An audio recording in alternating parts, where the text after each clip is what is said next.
보통 인생을 비유할 때 여러 가지로 비유하기도 하지만 길로 비유할 때가 많죠. 어떤 길로 가느냐? 여러분 지금까지 어떠한 길을 걸어가고 어떠한 길을 가고 계십니까? 우리가 알고 있는 이런 정도의 길을 걸어가면 참 감사하겠지만 때로는 곁길로 새기도 하고 그렇게 하다 다시 원래 자리로 돌아오기도 합니다. 마지막까지 우리가 정말 주님이 걸어가신 그 길, 그 십자가의 길, 그리고 천국을 향한 여정을 우리가 같이 걸어갈 수 있기를 간절히 축원합니다. 예수님께서 이 땅에 오셔서 사순절을 우리가 보냈습니다. 이 3년의 시간 동안을 예수님께서 오셔서 걸어가신 이 길은 우리를 위한 구원의 길이었습니다. 그 길은 거침이 없으셨죠. 예수님이 말씀을 전하실 때 종교의 지도자들은 허를 찔린 듯한 그러한 어떤 모습이 있었습니다. 예수님의 말씀에 어느 누구도 반박할 수 없이 그들의 얼굴은 울그락불그락하며 기분은 나쁘나 그러나 그 말에 어떠한 것도 얘기할 수 없을 정도로 권위가 있으셨습니다. 또한 주님이 만나는 사람들, 몸이 병들고 아픈 이들을 만지시고 말씀하셨을 때는 그 병이 떠나가고 귀신이 떠나갔습니다. 그러한 놀라운 일들을 우리 주님은 3년 동안 하셨습니다. 3년 동안 두루두루 다니시면서 천국 복음을 전파하셨습니다. 그러나요 많은 제자들 그리고 수많은 무리들이 예수님을 따라다녔습니다. 급기야 그들은 예수님을 왕으로 세우려고 했어요. 우리가 이분을 왕으로 세우자 그러한 말까지도 하셨습니다. 그런데 그때마다 예수님께서는 오히려 그러한 사람들의 요구를 피하셨습니다. 오히려 왕으로 세우려고 할 때 예수님은 그들을 흩어버리셨고 제자들에게도 빨리 흩어버리라고 그렇게 이야기를 하셨습니다. 예루살렘으로 최소한 3번 이상은 왔다 갔다 하셨을 텐데 그때마다 오히려 예수님께서는 자기가 메시아임을 드러내지 못하도록 했습니다. 그러던 어느 날 가이사랴 빌립보라고 하는 지역에서 예수님이 제자들에게 묻죠. 사람들이 나를 누구라고 하느냐? 그때 사람들이 막 여러 이야기를 합니다. 그리고 그때 예수님이 다시 한번 제자들에게 묻습니다. 너희는 나를 누구라고 하느냐? 그때 그 중에 가장 수제자였던 베드로가 주는 그리스도시요 살아계신 하나님의 아들이십니다. 이러한 아주 놀라운 대답을 하게 되었습니다. 예수님은 그 대답을 들으시고 시몬 베드로를 칭찬하시면서 이제 비로소 그분이 이 길을 걸어가는 가장 중요한 목적을 우리에게 말씀해 주셨습니다. 그것이 바로 마태복음 16장 21절 말씀이죠. 우리 같이 한번 읽어보겠습니다. 이때로부터 예수 그리스도께서 자기가 예루살렘에 올라가 장로들과 대제사장들과 서기관들에게 많은 고난을 받고 죽임을 당하고 제3일에 살아나야 할 것을 제자들에게 비로소 나타내시니 이렇게 나와 있죠. 비로소 나타내셨다. 그분의 지금까지의 모습을 보면 왕으로서의 모습이었지만 그런 선지자로서의 모습이었지만 이제 드디어 예수님은 비로소 자기가 가야 할 길을 말씀하셨다는 거예요. 제자들은 사실 난리가 났었죠. 그래도 주님께서는 아랑곳 하지 않으시고 주님의 길을 이야기하셨습니다. 그리고 이제 예루살렘으로 본격적으로 올라가시기 직전에 예수님은 또 한 번 이렇게 말씀하십니다. 우리 마태복음 20장 18절 19절도 같이 한번 읽어보겠습니다.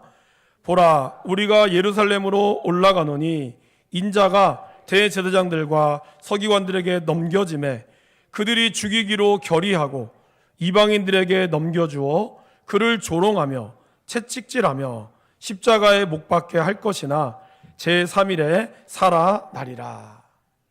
주님이 보여주신 이 길, 고난당하지만 그러나 제3일에 3일 만에 부활할 것이라고 하는 이 길을 사실 제자들은 이해할 수가 없었어요. 그래서 어떻게 하든지 예수님을 설득해 보려고 했지만 예수님은 너무나 단호하셨습니다. 드디어 오늘 이 종료주일 예수님께서는 예루살렘에 입성하셨습니다. 그런데 안타깝게도 입성하신 지 5일 만에 예수님은 십자가에서 죽음을 맞이했습니다. 왕으로 등극한 지 5일 천하, 거의 5일 천하죠. 5일 천하 만에 이러한 일들, 그 일들 가운데서 우리 주님께서 그렇다면 오늘 이 종료주일을 통해서 주님이 보여주시는 이 길, 그 길은 어떤 길일까요? 그 길을 저와 여러분들과 함께 나누기를 원합니다. 첫 번째로 예수님의 길은 왕의 길이었습니다. 오늘 예수님께서는 유월절을 앞둔 이 시점에서 예루살렘으로부터 도보로 20분 정도의 거리인 벳바게라고 하는 곳에서 제자들을, 2명의 제자를 불렀죠. 그리고 맞은편 마을로 가서, 어떤 마을인지는 잘 알 수가 없다라고 하지만 아마 벳바게와 예루살렘 이 베다니 사이에 있는 마을인 것 같습니다.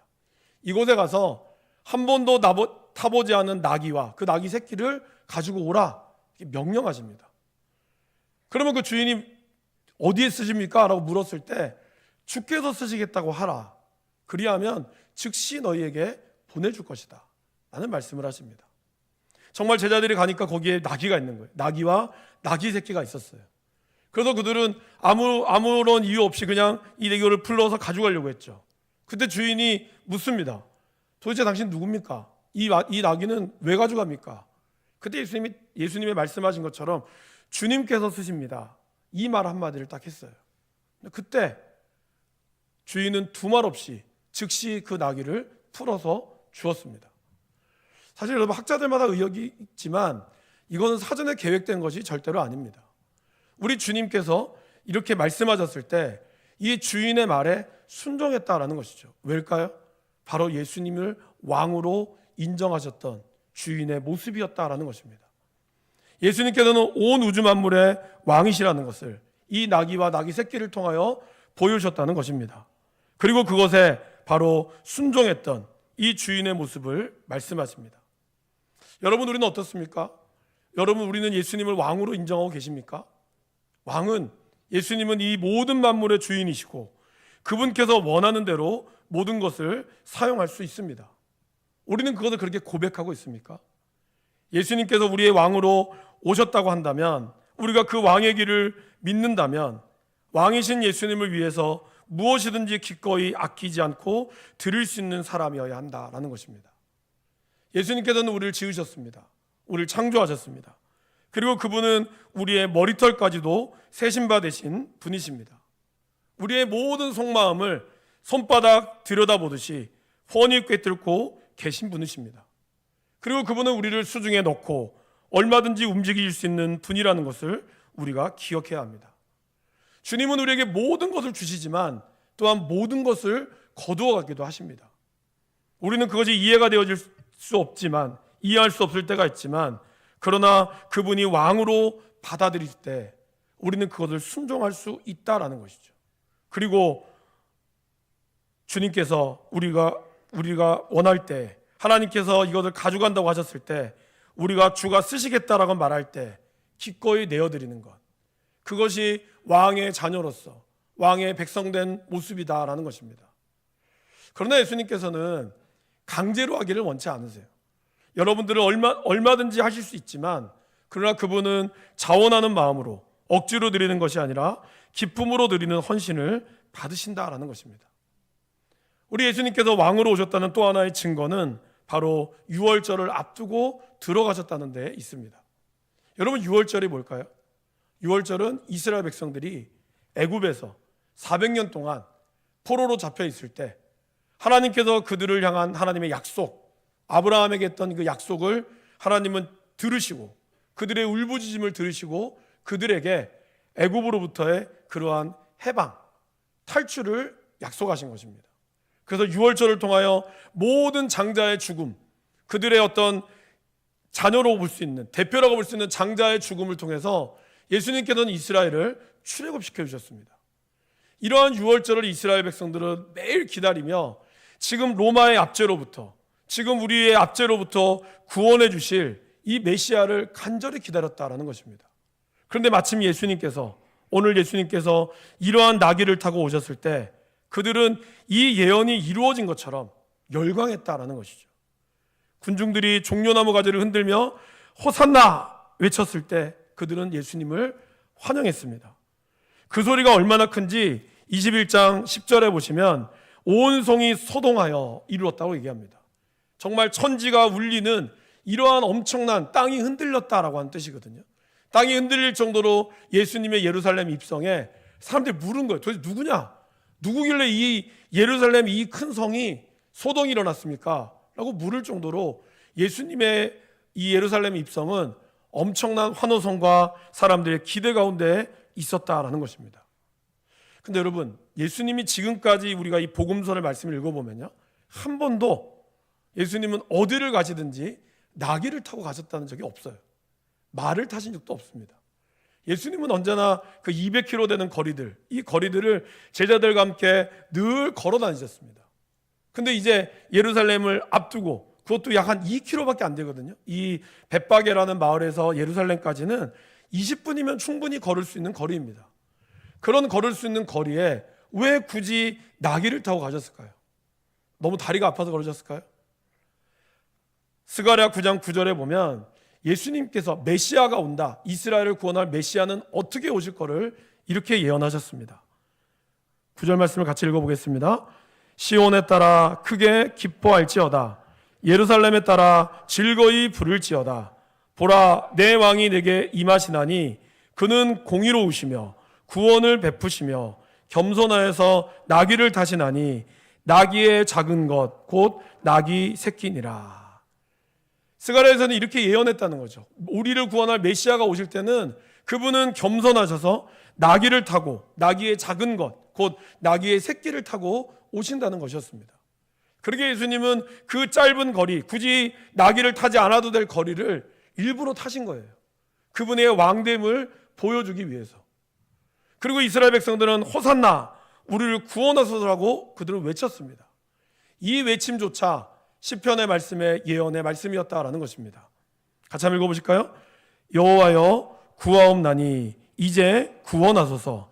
여호와여 우리가 구하옵나니 이제 형통하게 하소서.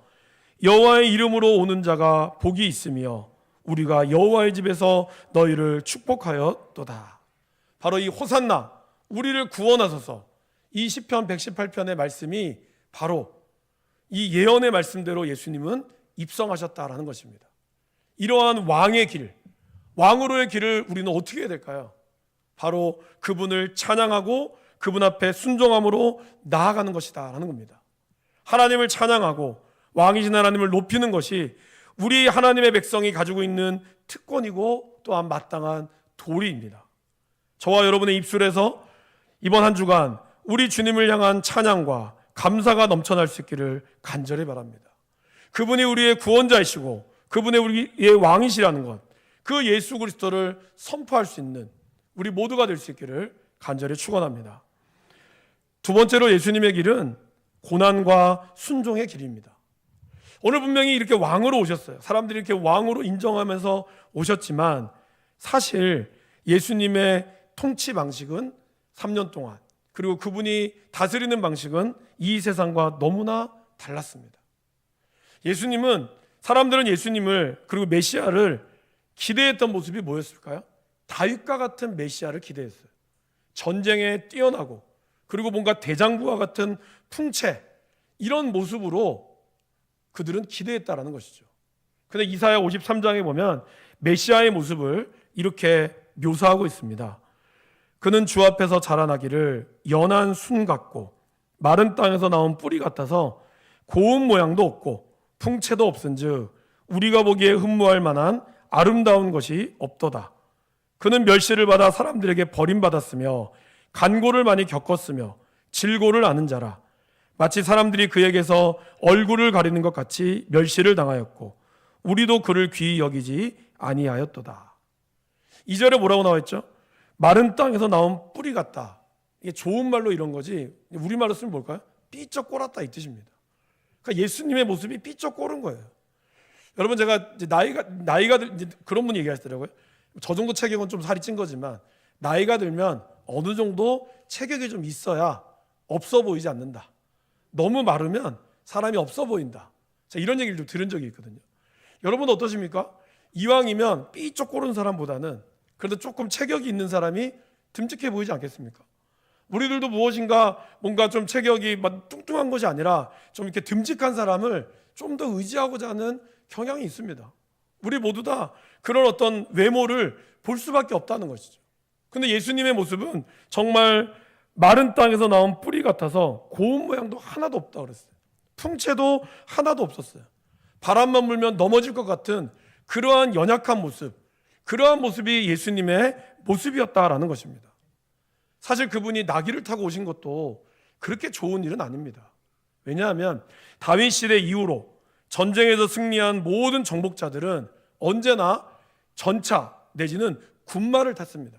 그러한 화려한 군마를 타면서 입성했을 때 사람들은 그러한 사람을 환호하고 그런 사람을 축복했다는 거예요. 그래서 저 사람이 우리의 대장이다, 왕이시다, 이거에 열광했다는 거예요. 그런데 예수님의 모습은 전혀 그렇지도 않았죠. 그들이 기대했던 다윗과 같은 메시아의 모습이 예수님에게서 풍겨나지 않았어요. 예수님은 그것도 나귀 새끼를 타고 입성하셨습니다. 그러나 군마라고 하는 것은 전쟁을 위한 말이지만 나귀는 평화를 위한 말입니다. 그리고 이 나귀라고 하는 것은 일반적으로 짐을 지는 동물들로 간주되었죠. 그럼 예수님께서 이 나귀를 타고 오셨다, 이것은 예언의 말씀을 이루기를 원한 것이지만, 또 하나는 나귀는 일반적으로 짐을 지는 동물인 것처럼 나귀를 타신 것은 예수님께서 왕으로 오셨지만 세상의 방식의 왕이 아니라 짐을 지시는 종의 마음처럼 우리의 죄를 짊어지고 고난의 길을 걸어가시겠다라고 하는 것을 의미한다라는 것이에요. 세상은 힘의 논리로 이 땅을 정복하려고 합니다. 지금까지 모든 역사가 사실 그래 왔어요, 여러분. 힘 있는 자가, 표가 많은 자가 늘 언제나 나라를 지배했습니다. 그러면 소수의 의견들은 무시될 수밖에 없었고 언제나 그렇게 살아왔습니다. 힘이 있을 때는 뭔가 평화로운 것 같았지만 그 힘이 빠지고 나면 다시 혼란을 겪는 것이 이 시대들의 역사였습니다. 그러기에 힘 있는 사람은 더 큰 힘을 누리기 위해서 더 강한 것으로 통치하려고 했죠. 그러나 이 땅의 왕으로 오신 예수님은 그렇게 하지 않으셨습니다. 아까 스가랴 9장 9절 나귀 새끼를 타고 오신 예수님, 그 메시아를 이야기하면서 그 다음 10절에 또 이렇게 말씀하고 있습니다. 내가 에브라임의 병거와 예루살렘의 말을 끊겠고 전쟁하는 활도 끄드리니 그가 이방 사람에게 화평을 전할 것이요 그의 통치는 바다에서 바다까지 이르고 유브라데 강에서 땅끝까지 이르리라. 예수님은 분명히 전쟁을 끊겠다 그랬거든요. 근데 그 전쟁을 끊는 방식이 화평을 전한다 그랬어요. 우리가 알고 있는 힘으로 인한 전쟁이 아닙니다. 오히려 예수님은 그들이 전쟁 가운데 필요했던 말, 전쟁 가운데 필요했던 활 다 끊어버리겠다는 거예요. 오히려 주님은 묵묵히 화평을 위해서 기꺼이 고난의 길을 걸어가셨습니다. 그리고 주님은 십자가에서 죽음을 당하셨습니다. 많은 사람들이 예수님의 입성에 우리를 구원할 왕이 오셨다, 이런 기대감은 가득했습니다. 그러나 그분의 고난에 동참하려고 하진 않았죠. 여러분, 그렇게 열광했던, 천지가 울릴 정도로 열광했던 사람들이 5일 후에는 오히려 예수님을 죽이라고 말했던 사람이었다는 것을 우리는 기억해야 합니다. 우리 모두 예수님의 오심을 기다립니다. 우리 모두 예수님의 왕으로 오심을 기뻐합니다. 그러나 정작 그 길을 걸어가는 예수님의 길에 우리가 동참하고 있는지를 돌아봐야 한다는 것이죠. 우리는 어떻습니까? 주님께 받을 복과 평안만을 바라보며 오늘 예수님을 믿고 있지는 않습니까? 예수님께서는 이렇게 막 열광하고 주님 앞에 나와서 환호했던 그들을 보면서 예수님 어떻게 하셨을까요, 여러분? 예수님 막 기뻐서 그래 내가 왕이다 이러셨을까요? 이 예루살렘 입성이 사복음서에 다 나오거든요. 그래서 우리는 사복음서를 입체적으로 좀 다 볼 필요가 있습니다. 근데 거기에 누가복음에 보면요, 누가복음 예수님께서 예루살렘 입성을 보시고 가까이 가셨을 때 우셨다 그랬어요. 감격의 눈물이 아니에요. 슬픔의 눈물이었어요. 왜 그러면 예수님은 자기의 왕으로 입성 앞에 우셨을까요? 여러분, 먼저 예루살렘이라고 하는 이름, 이 도시의 이름이 무슨 뜻인지 아십니까? 평화의 도시라는 뜻입니다. 그러니까 예루살렘이 평화롭기를 누구보다 원하는 거죠. 그러나 예루살렘이 평화로웠을까요? 아니었습니다. 그 안에는 종교 지도자들의 이권 다툼과 수많은 사람들이 자기의 힘으로 평화를 어떻게 하든지 누려보려고, 자기가 뭔가 주도권을 잡으면 이 나라가 평화로울 수 있다라고 선포하며 나아갔습니다. 평화의 도시였지만 전혀 평화롭지 않았다는 거예요. 지금도 이들은 예수님을 기대하며 얘기했겠죠. 평화의 왕으로 이분이 오시기를 기대했지만 정작 그들의 마음 가운데는 예수님이 걸어가는 길보다는 자기들이 원하는 방식으로 평화가 되기를 원했다는 겁니다. 여러분 어떻습니까? 누군가를 뽑으면, 대통령을 뽑으면 그 대통령 때문에 세상이 뒤바뀔 것 같죠. 바뀌었습니까? 또 우리는 그렇게 기대합니다. 내가 원하는 사람이 되면 세상이 달라질 거라고, 내 기도가 응답될 거라고 우리 그렇게 얘기합니다. 그렇게 되면 좋죠, 여러분. 그러나 그렇게 될까요? 정말 우리가 주님의 길을 걸어가는 것이 더 중요하다는 거예요. 제가 우리 교회 부임하고 나서 얼마 안 있다가 우리 이 동네 분이신 것 같아요. 지금 얼굴도 기억이 안 나는데 그분이 이제 제가 평화교회 담임이라고 하니까 평화교회 평화롭습니까? 물으시는 거예요. 이제 기분이 나쁘더라고요. 이 양반이 지금. 근데 그분은 예전에 있던 교회가 좀 안타까웠던 역사를 아는 분이었던 것 같아요. 그 이름처럼 평화로워야 될 텐데 그렇게 하시면서 가졌어요. 그게 좀 기억이 나더라고요. 여러분, 목사님께 처음에 하나님 목사님께서 아마 이름을 지으셨을 때 정말 예수님의 평화, 그리고 그리스도의 평화, 성도 간의 평화, 이거를 기대하셨겠죠.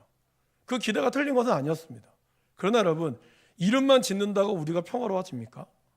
여러분의 이름처럼 사셨습니까? 부모님이 분명히 여러분의 이름을 지을 때는 어떻게 되기를 바란다라고 얘기했지만 사실은 우리가 그 이름처럼 살기가 쉽지가 않은 거죠. 평화교회라고 했다고 해서 무조건 평화가 찾아올까요? 찾아오지 않는다는 거예요. 오히려 그러한 평화를 깨기 위한 사단의 역사는 더 있을 것이고, 집안이 화평하길 원하지만 내가 나를 드러내고 오히려 나를 주장하면 그 평화는 깨지는 겁니다. 힘 있다고 교회에서 목소리를 드높이면 그 평화는 깨지게 되는 거예요. 오히려 예수님의 평화는 힘으로 얻어지는 평화가 아니라 주님의 십자가를 지고 말씀의 순종함으로 나아갈 때 얻어지는 거라는 겁니다. 우리의 가정이 지금까지 평화롭게 이끌어왔다는 것은 부모님이 힘이 세도도 아니라고 생각합니다. 오히려 부모님이 참았기 때문에, 그 가운데 속상한 일이 있어도 그냥 인내하고 그 모든 것을 주님 앞에 가져갔기 때문에, 그렇기 때문에 그 가정에 평화가 있다고 생각합니다. 제가 아직 어리지만 부모가 돼 보니까 조금 알겠더라고요. 왜 우리 애들이 그렇게 막 소리들 가운데 엄마 아빠는 얼마나 참았을까. 저 아이들 보면 나를 보는 것 같은데 나는 쟤네들보다 더 했는데 그때도 우리 엄마 아빠는 그냥 묵묵히 말씀을 안 하셨죠. 지금 생각해 보면 왜 그때 얘기 안 하셨을까? 그런 생각이 좀 드는 거예요. 우리가 이 땅 가운데 섰을 때 여러분이 여러분의 생각을 다 주장하고 여러분 하고 싶은 말을 다 한다면 과연 진정한 평화가 올까요? 교회 안에서, 우리의 가정 안에서, 우리의 직장 안에서 물론 해야 될 말은 해야겠죠. 그러나 진짜 평화를 얻기 위해서는 바로 나의 십자가를 지고 그리고 주님의 길에 온전히 묵묵히 나아갈 때 얻어진다라는 것입니다. 우리가 고난의 길을 걸어간다, 이것은 교회 안에서만이 아니라 가정 안에서나 직장 안에서, 그리고 사람들의 관계 안에서 오직 예수님만이 드러나도록 해야 한다라는 것입니다. 분명히 나에게 상처 주는 사람이 있고 억울한 일을 우리가 당할 수 있습니다. 그때 우리가 우리의 소리를 높이는 것보다 먼저 주님의 십자가를 묵상하고 나를 위하여 침묵하셨던 그 주님을 묵상하고 성령님의 도우심을 구해야 한다라는 것입니다. 분이 나죠. 억울하죠.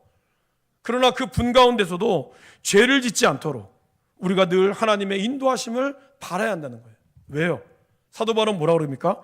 너희가 분을 내어도 죄를 짓지 말라고. 왜 그럴까요? 마귀가 틈타지 못하도록 하라. 사도 바울은 그렇게 얘기했어요. 우리가 분을 내어도 죄를 짓지 않아야 하는 이유는 마귀가 그 틈을 탄다는 거예요. 여러분이 분을 내는 것이 잘못되었다는 게 아닙니다. 그러나 그 분 가운데 우리도 모르게 죄를 지을 수 있다는 거예요.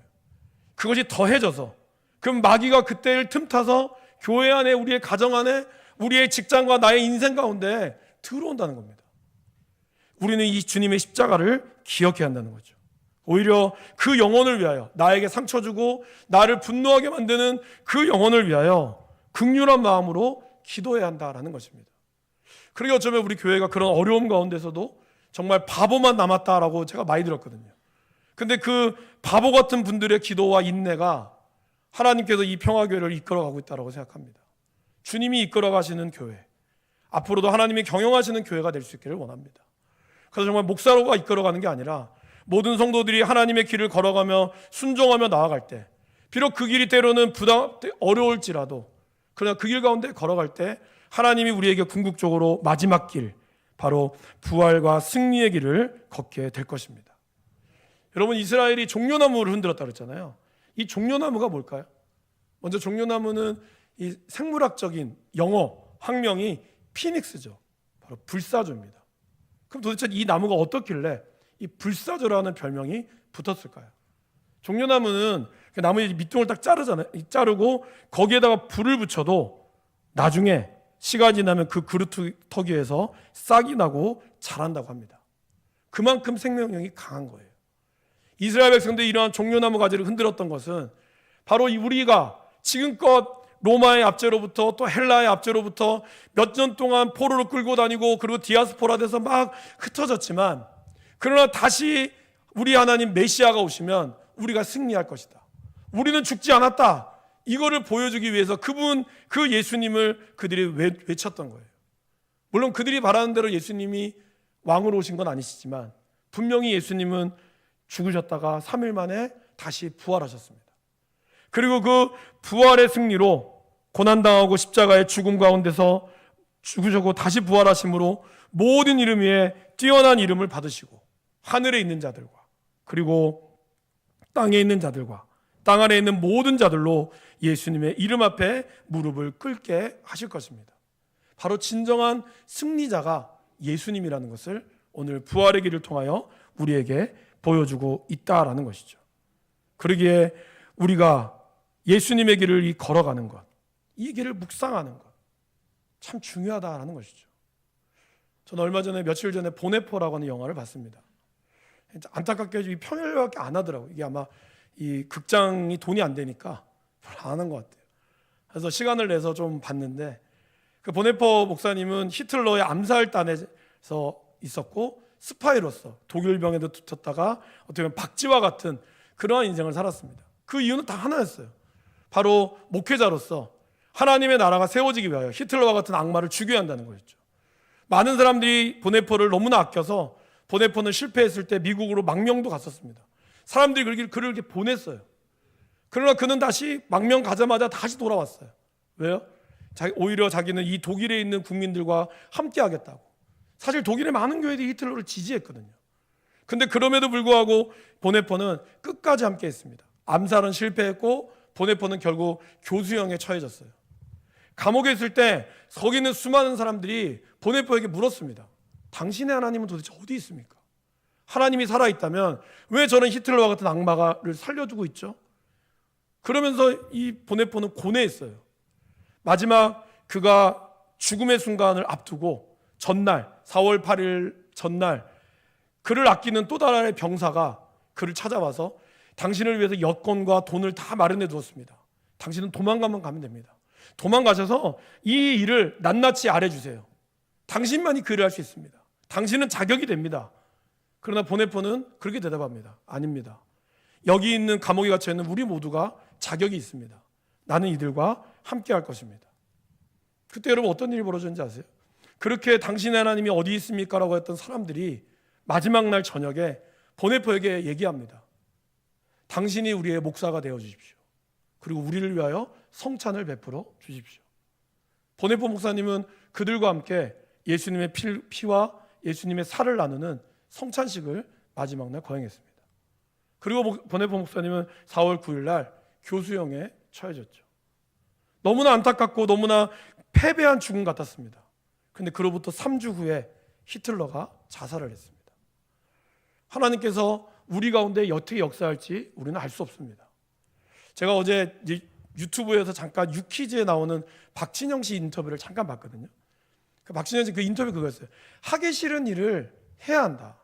꾸준히 해야 한다. 그래야 된다. 그 말이 제가 사실 저희 아이들한테 늘 하는 말이거든요. 하기 싫은 일을 해야 나중에 하고 싶은 일을 할 수가 있다고. 근데 박진영 씨 그런 얘기를 하더라고요. 하기 싫은 일을 해야 한다. 하기 싫어도 끝까지 그 길을 걸어가야 된다. 그 길이 맞다면. 근데 그때 유재석 씨가 고개를 끄덕거리면서 한마디 더 하더라고요. 그 말에 참 공감이 갔어요. 그래, 맞아. 그런데 우리는 끝을 알 수가 없어. 이렇게 걸어가도 사실 모른다는 거예요. 그죠? 여러분, 우리가 이 십자가의 길을 걸어갑니다. 분명히 이 길에는 보상이 있어요. 그런데 안타깝게도 여러분이 살고 있는 동안 십자가의 길을 걸어간다고 해서 마지막 순간에 마치 극적으로 갑자기 어려웠던 삶이 십자가 길을 걸어가다가 갑자기 하나님이 대박을 터뜨려서 여러분의 집이 한 평에서 100평으로 가는 대구 같은 집이 안 될 수도 있어요. 여러분이 정말 간절히 기도해서 병 낫기를 기도하고 그 십자가만을 바라봤는데 안타깝게도 그 병 때문에 죽을 수도 있어요. 그럼에도 불구하고 우리는 그 길을 걸어가야 돼요. 왜요? 그 길이 우리 주님이 말씀하신 길이거든요. 그리고 그 길이 진짜 부활 승리의 길이거든요. 이번 우리는 고난주간을 맞이해서 제가 월요일부터 금요일까지 예수님의 길에 우리의 부름과 초대와 도전, 그리고 그 길을 따르는 대가가 있다는 겁니다. 주님의 길은 그냥 걸어가는 길이 아닙니다. 십자가의 고통과 그 안에는 사람들의 비난과 외면의 대가도 있어요. 치러야 돼요. 그러나 그 대가 너머에 주님이 주는 영원한 보상과 기쁨이 있다는 것이죠. 우리가 그렇기 때문에 이 길을, 고난의 길을 가고 싶은 사람이 누가 있습니까? 저도 싫습니다. 누가 저한테 그때 물어봤거든요. 목사님, 만약에 목사님 로또에 당첨된다면 어떻게 하실 거예요? 제가 진지하게 목회를 그만둘 생각입니다. 그런 생각 했어요, 진짜. 내가 한 100억 받으면 목회를 해야 되나? 여러분 중에 아마 누가 고난의 길을 기뻐서 랄랄라 하시는 분은 아마 없을 거라고 생각합니다. 그러나 우리는 그 길을 걸어가야 돼요. 그 길 가운데 생명이 있고 그 길 가운데 승리가 있기 때문입니다. 그리고 그 길 가운데 하나님 주시는 놀라운 부활의 소망이 분명히 있다라는 것이죠. 사랑하는 여러분, 오늘 주님이 오시는 이 종료주일을 또 다른 말로 무슨 주일이라고 하는지 아세요? 순환주일이라고 합니다. 이제 이 길은 승리의 길이지만 곧 이제 고난의 길이기 때문이에요. 그리고 궁극적으로 부활의 길이라는 것이죠. 이 길을 우리 믿음의 백성인 저와 여러분들이 함께 걸어갈 수 있기를 간절히 축원합니다. 기도하겠습니다.